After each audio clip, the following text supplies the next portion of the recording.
बिस्मिल्लाहि मिनश शैतानिर रजीम बिस्मिल्लाहिर्रहमानिर्रहीम। सह-नशीन पर तशरीफ फरमा कायदीन मजलिस सुदूर व मोतमदीन इब्तिदाई मजलिस इत्तेहाद अल मुस्लिमीन, सरगरम कारकुनान मजलिस इत्तेहाद अल मुस्लिमीन, उम्मीदवारान बल्दी इंतखाबात मजलिस इत्तेहाद अल मुस्लिमीन, सुनने वाले बुजुर्गों, नौजवान साथियों और मेरी इज़्ज़त-ए-माब पर्दानशीन माँ और बहनों, हज़रात, इंतखाबात का वक्त है, इंतखाबी जलसा है और इंतखाबात में कई उम्मीदवार अपनी किस्मत आजमा रहे हैं, तो कई सियासी जमातें अपने उम्मीदवारों को मैदान में उतार कर अपने मैनिफेस्टोज को जारी कर रही है, ऐलानात को जारी कर रही है, अवाम से वादे कर रही है और अपने हक में वोट डालने की अपीलें कर रहे हैं। और इस इंतखाबात में मजलिस इत्तेहाद अल मुस्लिमीन भी अपनी उम्मीदवारों को मैदान में उतारी है और अवाम के दरमियान में जाकर अवाम से अपील कर रही है कि वो अपने जमात मजलिस इत्तेहाद अल मुस्लिमीन के हक में अपने कीमती वोट का इस्तेमाल करें। और आज इस जलसे से मैं आपसे मुखातिब होकर ये बात कहना चाहता हूं कि अवाम के जहन में जरूर यह सवाल भी आएगा कि अगर मैं मजलिस इत्तेहाद अल मुस्लिमीन को वोट दूं तो क्यों दूं। और मैं आज यहां पर खड़े होकर जज्बाती तकारीर या जज्बाती नारों के जरिए आपके वोट को बटोरने की लालच को लेकर नहीं आया। मैं आज आपके दरमियान में मजलिस इत्तेहाद अल मुस्लिमीन के एक जिम्मेदार की हैसियत से खड़ा होकर एक जिम्मेदाराना गुफ्तगू करते हुए अपनी जिम्मेदारी को निभाने की कोशिश कर रहा हूं।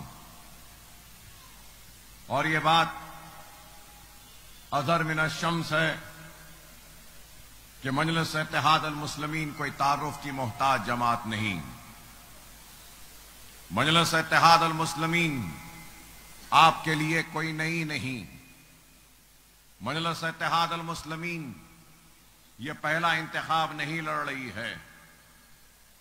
मजलिस इत्तेहाद अल मुस्लिमीन आज से 62 बरस पहले जब इसका हिया हुआ तो एक सोच को लेकर आगे बढ़ी, एक फिक्र को लेकर आगे बढ़ी, एक पैगाम को लेकर आगे बढ़ी। और वो सोच और फिक्र, वो पैगाम को हैदराबाद की आवाम ने कबूल किया। वो सोच, वो पैगाम, वो फिक्र क्या था? वो सोच, वो फिक्र, वो पैगाम यही था, सबसे पहले तो एक मरकज सियासी पे जमा होने का पैगाम दिया। उसके बाद अगर एक सोच दी तो वो सोच ये थी कि तालीमी और माशी पसमानदगी को दूर किया जाएगा। और फिक्र अगर कुछ दी तो वो ये थी कि इत्तेहाद के जरिए अपने नुमाइंदों को ऐवानों में भेजो और अपने मसाइल को ऐवानों में पहुंचाकर उन मसाइल को हल करने की जिद्दोजहद करेगी मजलिस इत्तेहाद अल मुस्लिमीन। यही पैगाम था, यही सोच थी, यही फिक्र थी जिसको लेकर हम आगे बढ़े।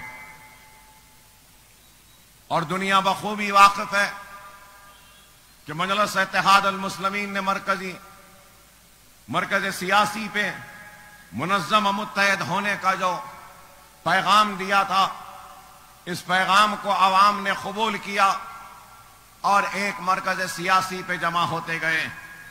एक वक्त वो भी था जब मजलिस इत्तेहाद अल मुस्लिमीन के जलसों में सुनने वाले नहीं हुआ करते थे, न ही मजलिस के जलसों में कोई लाइट देने वाला होता था, न ही मजलिस के जलसों में मुकर्ररीन को कोई पानी पिलाने वाला होता था। अवाम में खौफ का यह आलम था कि अपने दरवाजों से और घर की खिड़कियों में से झांक कर देखते थे, लेकिन हिम्मत नहीं जुटा पाते कि जलसों में आकर बैठकर मजलिस के मुकर्ररीन के खिताब को सुन सके। ऐसे उस दौर से अपने जिद्दोजहद का आगाज किया जब हमारी लहलाती हुई खेतियां उजड़ चुकी थीं, इस्मतें लुट रही थीं, आबादियां खाक की ढेर में तब्दील हो रही थीं, तख्त ताज अजायब घर की जीनत बन चुका था, हमारे महलात वीरान हो चुके थे, मनसब लुट चुका था, जागीरें तबाह बर्बाद हो चुकी थीं, हमारे पास कुछ भी नहीं था, सामने सिर्फ अंधेरा ही अंधेरा नजर आ रहा था। खौफ था, मायूसी थी, सब कुछ लुटने का। इतनी मायूसी थी कि खौफ में लोग घरों में बैठे हुए थे। तो ऐसे उस दौर में मजलिस ने अपनी जिद्दोजहद का आगाज किया तो मरकज सियासी का पैगाम दिया, तालीमी और माशी पसमानदगी को दूर करने का वादा किया। दारुस्सलाम को हासिल किया तो सबसे पहले एक स्कूल और उसके बाद में ITI सेंटर को कायम किया। अहिया मजलिस के बाद मजलिस इत्तेहाद अल मुस्लिमीन के मरूम सदर फख्र मिल्लत अलैहिर्रहमान ने मजलिस इत्तेहाद अल मुस्लिमीन के सालाना इजलास में यह ऐलान किया कि अगर मुसलमानों को अगर सबके बराबर लाकर खड़ा करना है तो उनको तालीम में और रोजगार में तहफ़्फ़ुज़ात फराम करनी चाहिए। यह बात फख्र मिल्लत अलैहिर्रहमान ने निजामाबाद के सालाना इजलास में कही थी और उसी इजलास में फख्र मिल्लत अलैहिर्रहमान ने कहा कि मेरी आंखें देख रही हैं, मेरी नजरें देख रही हैं कि वो दिन दूर नहीं, हमारा खुद का मेडिकल कॉलेज होगा, हमारा खुद के दवाखाने होंगे, हमारे खुद के इंजीनियरिंग कॉलेज हो गई और मेरी नजरें देख रही हैं कि हमारी आवाज ऐवाने असेंबली नहीं बल्कि ऐवाने पार्लियामेंट में भी गूंजेगी। तो लोगों ने खै मारा था। दूसरे दिन अखबारों की सुर्खियां लगी कि एक और दीवानी आवाज, दीवानी पुकार मजलिस इत्तेहाद अल मुस्लिमीन की कि ऐवान पार्लियामेंट में आवाज गूंजेगी। लेकिन दुनिया ने देखा जैसे वक्त गुजरता गया, मरकज सियासी की ताकत के जरिए अगर हमने हुकूमतों को मनवाया हमारे मसाइल को सुनने के लिए और उस पर अमल करने के लिए, अखिलती फाइनेंस कॉरपोरेशन का क़याम अमल में लाया, तो सेटविन का क़याम अमल में लाया, तो खुले कुतुब शाह अर्बन डेवलपमेंट का क़याम अमल में लाया, तो उर्दू एकेडमी का क़याम अमल में लाया। ना इंसाफी, मुझे इंसाफ दो, रोते रहते पुकारते बेवा की तरह पुकारते नहीं रही मजलिस इत्तेहाद अल मुस्लिमीन ने हुकूमतों को मजबूर किया हमारे मसाइल को सुनने के लिए, और मरकज सियासी के ताकत और सियासी मौका जो आया था 1984 में, उस सियासी मौके का भरपूर फायदा उठाते हुए अक़लियतों के लिए आर्टिकल 30A के तहत मेडिकल कॉलेज व इंजीनियरिंग कॉलेज का क़याम अमल में लाया। अलीगढ़ मुस्लिम यूनिवर्सिटी के बाद सबसे बड़ा और पहला इदारा अक़लियतों का और मुसलमानों का कायम हुआ हिंदुस्तान में, तो वह दक्कन मेडिकल कॉलेज व दक्कन इंजीनियरिंग कॉलेज था। उसके बाद हमारी जिद्दोजहद जारी रही और मजलिस इत्तेहाद अल मुस्लिमीन ने सेहत के मैदान में ओवैसी हॉस्पिटल, वासरा हॉस्पिटल का क़याम अमल में लाया। तालीमी मैदान में अपने तौर से यह काम किया, तो फिर हुकूमत से लड़कर झगड़कर on par with CSTs and BCs की स्कॉलरशिप मनवाई, राजशेखर रेड्डी के दौर में, और फिर वो स्कॉलरशिप आज तक जारी है। तेलंगाना के बनने के बाद 10,000 रैंक, 10,000 जिसका रैंक है उसको पूरी फीस माफ थी।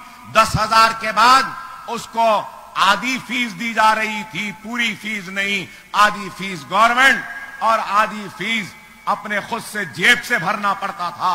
लेकिन मजलिस इत्तेहाद अल मुस्लिमीन की नुमाइंदगी तेलंगाना बनने के बाद हमने चीफ मिनिस्टर के सामने यह बात रखी और कहा कि अब तक जितने भी क्वालिफाई और दाखिला मिलता सबकी फीस आती थी, लेकिन आपकी रियासत बनने के बाद, आपकी हुकूमत आने के बाद 10,000 रैंक के बाद स्कॉलरशिप नहीं दे रही है। तो हमारी नुमाइंदगी पर फिर से ऐलान हुआ कि मुसलमान बच्चों को भी जिनको दाखिला मिलता है, MBBS, engineering, MBA, MCA, nursing, architecture, physiotherapy, pharmacy, law, कोई भी कोर्स होने तो दाखिला मिलता है, पूरी की पूरी फीस हुकूमत अदा करती है। यह मजलिस का कारनामा कांग्रेस के दौर में मुसलमानों के लिए तहफ़्फ़ुज़ात को हासिल किया। तहफ़्फ़ुज़ात जो आज भी जारी है सरकारी मुलाजिमत में और फिर तालीम के मैदान में, यह भी मजलिस इत्तेहाद अल मुस्लिमीन का कारनामा। मजलिस इत्तेहाद अल मुस्लिमीन काम करती है, सिर्फ जबानी जमा खर्च नहीं करती।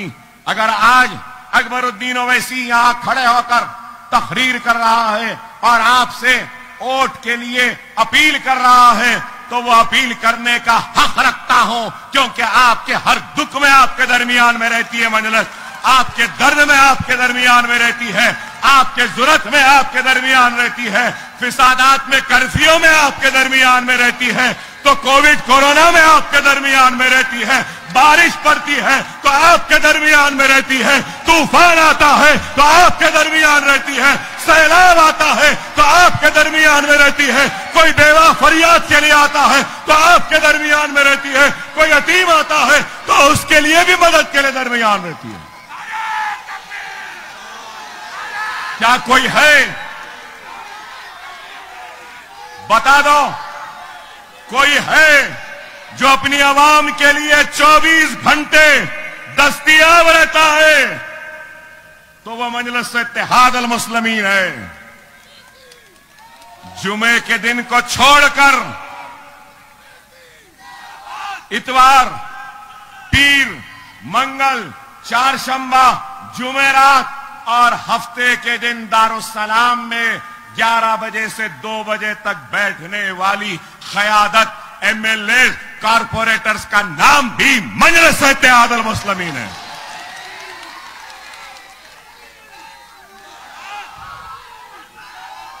हमारी आवाम जब चाहे हमसे मिल सकती है। मैं पूछना चाहता हूं, मोदी के मानने वालों, क्या तुम मोदी से मिल सकते हो? जाकर TRS वालों, मैं तुमसे पूछना चाहता हूं, क्या तुम KCR से मिल सकते हो? और आपसे पूछता हूं, जुमे के दिन को छोड़कर आप जब चाहे जब हमसे मिल सकते हैं या नहीं? अरे यही फर्क है, यही फर्क है दूसरों में और मजलिस इत्तेहाद अल मुस्लिमीन में। मजलिस काम करती है, हुकूमत को मनवाती है और हुकूमत के काम करने का इंतजार जरूर करती है, लेकिन मरकज सियासी से अगर उसको मौका मिलता है तो खुद भी काम करती है। हमने काम किया। अरे आपको याद दिलाऊं कि अकबरुद्दीन ओवैसी ने एक स्कूल का वादा किया था, क्या स्कूल नहीं बने? 15,000 बच्चों को मुफ्त तालीम इंशाअल्लाह ताला आइंदा 5 बरस में और 3-4 स्कूल बनाऊंगा, यहां पर भी एक बनाऊंगा, यह भी वादा है। और यह भी कहना चाहता हूं कि 15,000 बच्चे पढ़ना कोई मामूली बात है। और आज देखो इल्लल्लज़ीना आमनू व आमिलुस्सालिहात, मतलब ये कि अगर तुम्हारा अमल सालेह है, सच्चा है, तो तुमको देखना यह है कि तुम्हारे दामन में जो बीज है, क्या वो बीज सच्चा है। अगर बीज सच्ची है तो तुमको देखना यह है कि तुम जिस सच्ची बीज को बोने जा रहे हो, क्या वो जमीन सालेह है।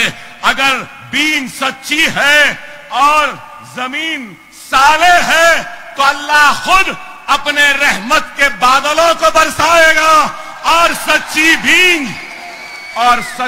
बीज साले जमीन के सीने को चाह करते हुए निभर पड़ेगी, निकल पड़ेगी। यही ईमान है। दुनिया हमको कुछ भी बोले, लेकिन अल्लाह की ये रहमत, ये पैगाम ले आ रही है कि अल्लाह हमसे राजी है। अल्लाह हमसे राजी है।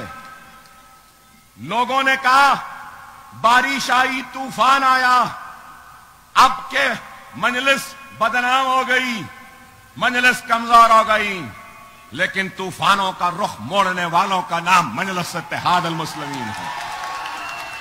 सैलाबों के रुख को बदल देते हैं।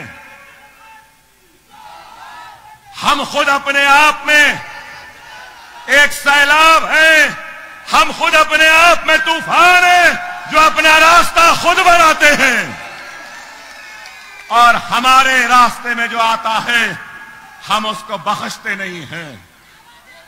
आज मजलिस इत्तेहाद अल मुस्लिमीन पर इल्जाम और मजलिस इत्तेहाद अल मुस्लिमीन पर यह तोहमतें लगाई जाती हैं कि मजलिस ने क्या किया। अरे मजलिस ने ऐसा काम किया जो किसी ने नहीं किया, वो काम हमने किया। लॉकडाउन के वक्त कैसा काम किया आपके सामने है कि लोग परेशान थे, लोग मजबूर थे, भूखे थे, प्यासे थे, लेकिन हमने उनकी भूख को मिटाने का काम किया। घर घर जाकर अनाज पहुंचाया, 1 लाख राशन के किट्स तकसीम किए। आज न सिर्फ वो, बल्कि जब सैलाब आया तो सैलाब के पानी में हम रात भर घूमते रहे, फिरते रहे, आवाम को दिलासा देते रहे। वो घर जो मुतासिर हुए उन घरों तक इमदाद पहुंचाई। न सिर्फ वो जो ऑटो खराब हुए ऑटो बनाए, चूल्हे खराब हुए चूल्हे बनाए, फ्रिज खराब हुई फ्रिज बनाए, वॉशिंग मशीन खराब हुई वॉशिंग मशीन बनाए। जिन बच्चियों के शादियों का सामान फै गया उनको सामान दिया, जो जनरल स्टोर तबाह हुए उनको भी दिया। अरे हमने काम किया। हम पे तनकीद करने वालों, मैं पूछना चाहता हूं, लॉकडाउन में अकबरुद्दीन ओवैसी के अलावा लाल दरवाजे में पहुंचकर किसी ने इमदाद दी? क्या हिंदू भाइयों को किसी ने मदद की? अरे अकबरुद्दीन ओवैसी ने की, मजलिस ने की, और कहते हैं कि हम फिरका परस्त हैं। हम फिरका परस्त नहीं हैं, हम गरीब परस्त हैं, हम इंसाफ परस्त हैं। हम इंसाफ करते हैं हर एक के साथ। हम मजहब देखकर किसी का काम नहीं करते। दारुस्सलाम के दरवाजे हर किसी के लिए खुले थे, है और रहेंगे। आज भी इस डाइस पे भी एक गैर मुस्लिम एक हिंदू भाई मौजूद है। क्या ये निशानी नहीं कि हम हर किसी का काम करते हैं? अरे ये छोड़ो,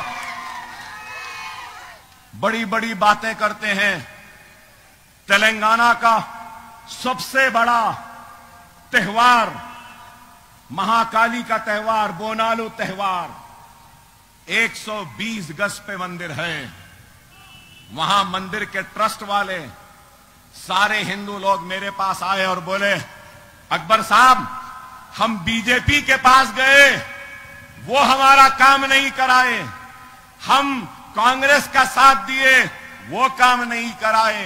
टीडीपी का साथ दिए, वो काम नहीं। हर वक्त सिर्फ अकबर साहब की तस्वीर दिखाना और हमसे वोट ले लेना। लेकिन आज हम आपके पास आए हैं, हमारा काम कोई नहीं कर सकता, सिर्फ आप कर सकते हैं। मैंने उनसे पूछा क्या काम है, तो उन्होंने कहा अकबर साहब हमारी ये सबसे पुरानी मंदिर है और ये मंदिर 120 गज पे है, तकलीफ होती है, इसका काम करवाइए। मैं उनको बात को सुना, चीफ मिनिस्टर चंद्रशेखर राव साहब से मुलाकात की और मैंने कहा चंद्रशेखर राव साहब आज मैं एक ऐसा मसला लेकर आया हूं जिससे आप इनकार नहीं करना। तो बोले अकबर भाई क्या मसला है? मैंने कहा लाल दरवाजे की मंदिर मालूम? हाँ, हमारे तेलंगाना का बड़ा त्योहार है, सबसे बड़ा त्योहार है, बोनालू की सबसे बड़ा है। मेला हाँ सबसे बड़ा है, लेकिन सिर्फ 170 या 180 गज पे यह मंदिर है। सही है अकबर भाई। मेला आज मैं नुमाइंदगी कर रहा हूं, आप मंजूरी दीजिए 10 करोड़ की, ताकि यह लाल दरवाजे की मंदिर जो छोटी है वहां के लोगों ने नुमाइंदगी की, मैं आवाम का नुमाइंदा हूं, नुमाइंदगी को आप तक पहुंचाना मेरा काम है, यह काम करो।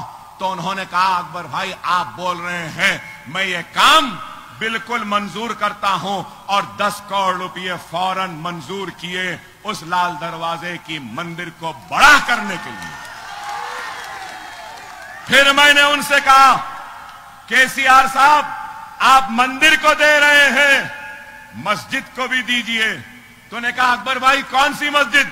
मैंने कहा अफजलगंज की मस्जिद बहुत मखदूश हो गई, खराब हो रही है, खूबसूरत है मस्जिद, उसको भी 10 करोड़ रुपया दो। 10 करोड़ रुपया अफजलगंज की मस्जिद को, 10 करोड़ इस मंदिर के लिए। फिर हमसे कहते हैं कि हम फिरका परस्त हैं। अरे इतने बरस तक लाल दरवाजे वालों के वोट लिए, लेकिन उनका एक काम नहीं करे, और मजलिस के पास एक वक्त आए तो हमने वो काम करके बताया। आज मजलिस इत्तेहाद अल मुस्लिमीन काम कर रही है। आप जिस रोड पे खड़े हैं, क्या ये रोड पहले इतनी थी? क्या ये रोड शानदार नहीं हुई? क्या ये रोड अच्छी नहीं हो गई? अब क्या इससे जमीनात के कीमतें नहीं बढ़ गई? ना सिर्फ ये रोड, हाफिज बाबा नगर सी ब्लॉक में रोड कुशादा हो गई, बड़ी हो गई। बल्लागुड़े में रोड बड़ी, एक और एक रोड रियासत नगर बाजार से इंदिरा नगर तक, वहां तक जाएगी, मेन रोड तक। ओवैसी हॉस्पिटल के सामने फ्लाईओवर, क्या तरक्की की निशानी नहीं? क्या ट्रैफिक जैम नहीं हो रही है वहां पर? चंद्रायन गुट्टा फ्लाईओवर मस्जिद उमर फारूक तक आगे आएगा, फलकनुमा ब्रिज बड़ा होगा, गुरम चेरू तालाब जिससे तूफान आया 130 करोड़ रुपए की मंजूरी से वहां पर काम होगा। फिर से बारिश हुई तो बाबा नगर में कोई नुकसान नहीं होगा। पल्ले चेरू का तालाब बल्लागुड़े में, वो तालाब के लिए भी 100 करोड़ की मंजूरी।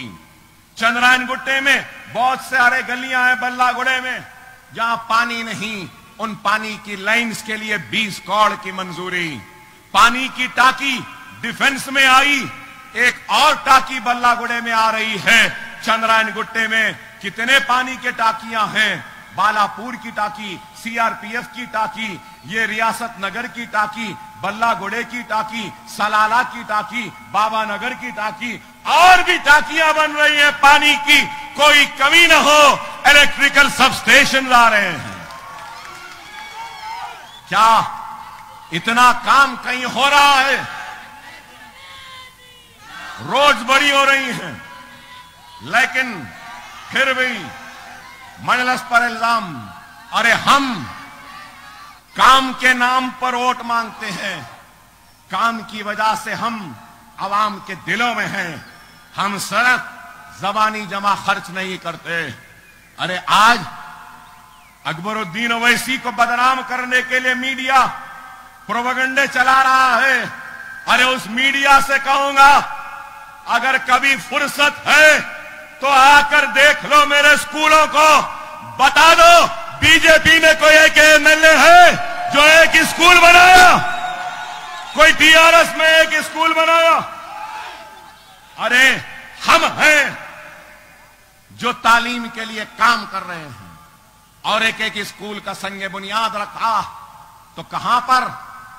हाफिज बाबा नगर में एक और स्कूल आएगा, जहांगीराबाद के पास एक और स्कूल आएगा, मोहम्मद नगर गौस नगर के पास एक और स्कूल आएगा, तो यहां नाले के आगे जो स्लम है वहां पर आएगा।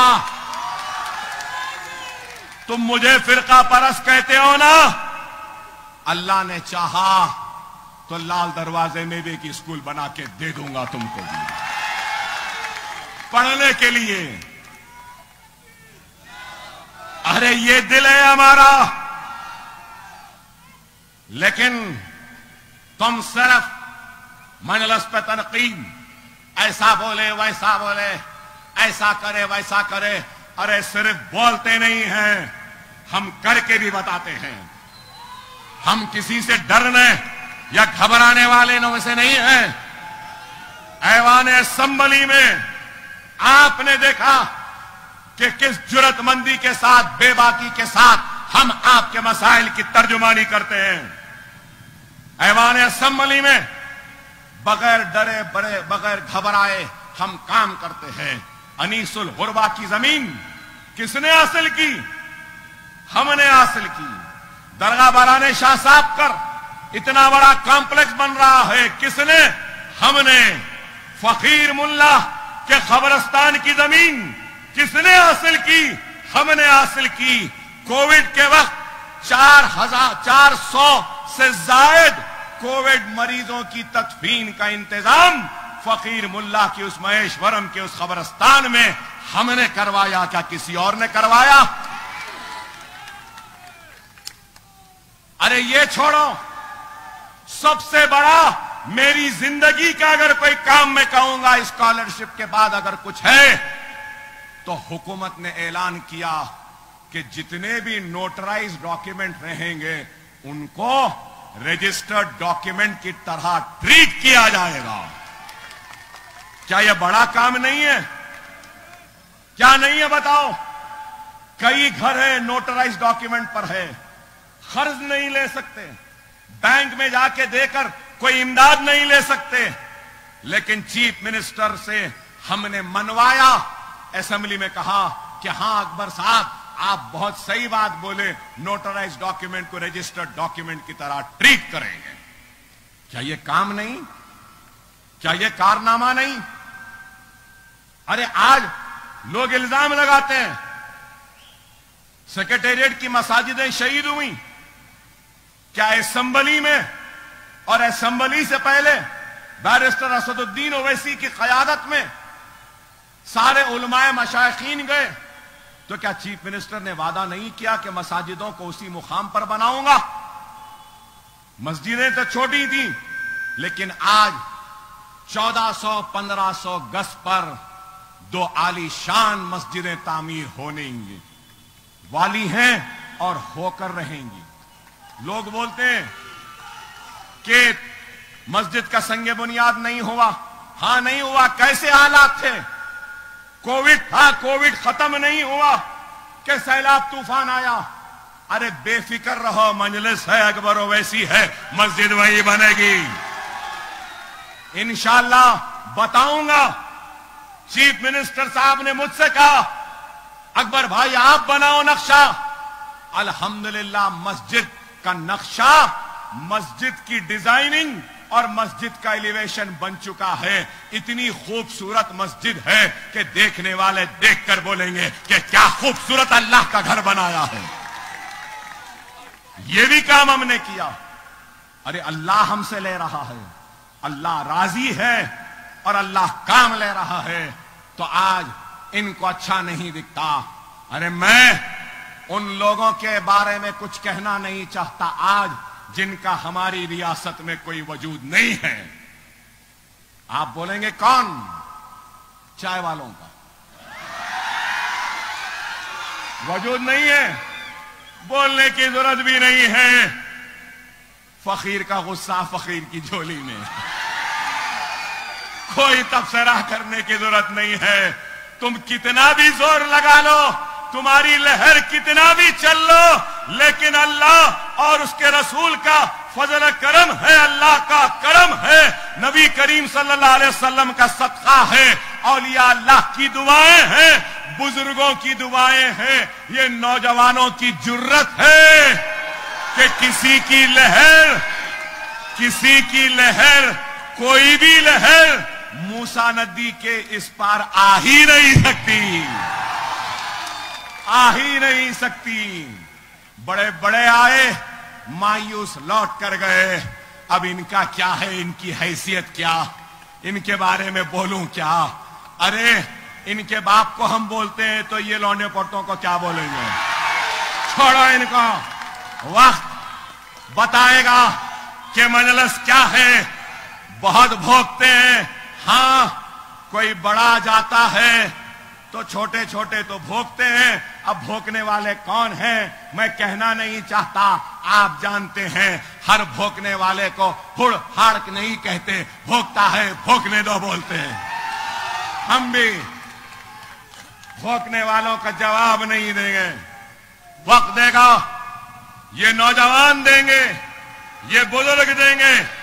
लेकिन याद रखो मेरे प्यारे भाइयों, याद रखो अकबरुद्दीन ओवैसी की कोई हैसियत नहीं है, अकबरुद्दीन ओवैसी की कोई ताकत नहीं है जब तक कि तुम्हारा इत्तेहाद अकबरुद्दीन ओवैसी के साथ नहीं, जब तक कि तुम्हारी दुआएं अकबरुद्दीन ओवैसी के साथ नहीं, जब तक कि तुम सबका इत्तेहाद मजलिस के साथ नहीं, तो मेरी हैसियत कुछ नहीं, मेरा वजूद भी बेकार है। मैं जो कुछ भी हूं आपके दुआओं की वजह से हूं, आपके इत्तेहाद की वजह से हूं, आपके जज्बे की वजह से हूं, आपके खुलूस की वजह से हूं, आपकी मोहब्बत की वजह से हूं, आपके इत्तेहाद की वजह से। आप अगर हमारे साथ हैं तो अल्लाह उसके रसूल की कसम, अकबरुद्दीन ओवैसी हाथों में हथकड़ियां पहनते वक्त भी ना घबराया था, ना घबराएगा। पैर में बेड़ियां पहन लेगा क्योंकि आप मेरे साथ हैं। जेल में चला जाएगा क्योंकि आपकी दुआएं हमारे साथ हैं। हम डरने या घबराने वालों का नाम मजलिस इत्तेहाद अल मुस्लिमीन या अकबरुद्दीन ओवैसी नहीं है। ना मौत से डरता है, ना किसी के डराने से डरता है। डरता है अकबर ओवैसी तो सिर्फ अल्लाह से डरता है और किसी से नहीं। मैं आपसे यही अपील करने आया हूं, दरखास्त करने आया हूं कि मुल्क के हालात नाजुक हैं। खुदारा समझो, बहुत नाजुक हैं। हम जज्बाती तखारी या नारों से हालात का मुकाबला नहीं कर सकते। हम मुकाबला कर सकते हैं तो अपने इत्तेहाद के जरिए, अपने मरकज सियासी के जरिए, अपनी जमात के जरिए, अपनी क़यादत के जरिए, अपने नुमाइंदों के जरिए। खुदारा अपने नुमाइंदों की कामयाबी के लिए जिद्दोजहद करो। हमने तो अपना हक अदा किया, काम किया। अब आपका वक्त है, आपकी जिम्मेदारी है, आपको फर्ज अदा करना है। मैं तो अपनी जिंदगी जी लिया, 25 बरस मिले, और क्या चाहिए जिंदगी में? अरे मैं तो चाहूंगा कि मेरी जगह कोई और आए, एक नई सोच, नई फिक्र, नई तरक्की का ख्वाब लेकर आए, तो मैं अपनी कुर्सी पर उसको बिठाकर जाकर आराम करना चाहता हूं।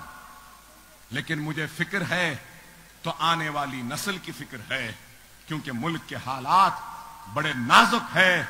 जाते जाते इस दुनिया से रुखसत होते होते हमारी सबसे बड़ी जिम्मेदारी है कि कौम की इस क़यादत को दियानत हाथों में थाम कर इन नौजवानों के रोशन मुस्तकबिल की जमानत को हासिल कर कर इस दुनिया से रुखसत हो जाए। यही हमारा काम है। खुदारा वाह कि नजाकत को समझो। किसी से डरने या घबराने की जरूरत नहीं है। ये मुल्क किसी की जागीर नहीं है। ये मुल्क जितना माथे पे तिलक लगाने वाले का है, उतना ही ये मुल्क सर पे टोपी पहनकर सुन्नत पालने वाले का भी है। ये मुल्क एक सिख जो पगड़ी पहनता है उसका भी है। ये मुल्क एक पारसी का भी है। ये मुल्क एक ईसाई का भी है। ये मुल्क भगवान को मानने वालों का भी है, खुदा को मानने वालों का भी है, अल्लाह को मानने वाले का भी है और गॉड को मानने वाले का भी है। और जो अल्लाह, भगवान, खुदा और गॉड को नहीं मानता उसका भी ये मुल्क है। ये मुल्क किसी की जागीर नहीं। ये मुल्क पे मेरा भी उतना हक है। मेरा भी उतना हक है जितना नरेंद्र मोदी का है या राहुल गांधी का है या किसी और का है। ये मुल्क मेरा है। मैं दूसरे दर्जे का शहरी नहीं हूं। ये मुल्क मेरा भी था, मेरा है, मेरा रहेगा। ये शहर मेरा भी था, मेरा भी है और मेरा भी रहेगा इंशाअल्लाह। ये मुल्क के हम दूसरे दर्जे के शहरी नहीं हैं। हम बराबर के शहरी हैं। बराबर का हक है हमारा मुल्क पर और जरूर हम अपने हक को हासिल करेंगे। बहरहाल और जलसे हैं, इंशाअल्लाह आपसे मुखातिब होऊंगा, लेकिन ये जरूर कहूंगा कि ये चंद्रायन गुट्टा है ना। यहां की पतंग का मामला कुछ और रहता है। यहां का मांझा भी कुछ अलग है। यहां ढील नहीं आती ना।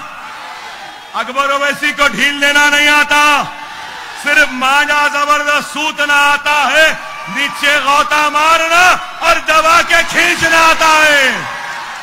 खींचेंगे ना, ऐसा खींच मारना, ऐसी खींच मारना, ऐसी खींच मारना के खींच में कमल का फूल भी कट जाए, वो पंजा भी गिर जाए, वो गाड़ी भी गुड़गुड़ गुड़गुड़ करके रुक जाए। ऐसा इंशाअल्लाह 1 तारीख को बैलेट पेपर है, ठप्पा मारना है, ऐसा मोड़ना है, डब्बे में डालना है, एक एक वोट अपना डालना है। इंशाअल्लाह जीत हमारी होगी इंशाअल्लाह। मुझे अल्लाह की जात पर भरोसा है। वाखिर दावाना अल्हम्दुलिल्लाह रब्बिल आलमीन।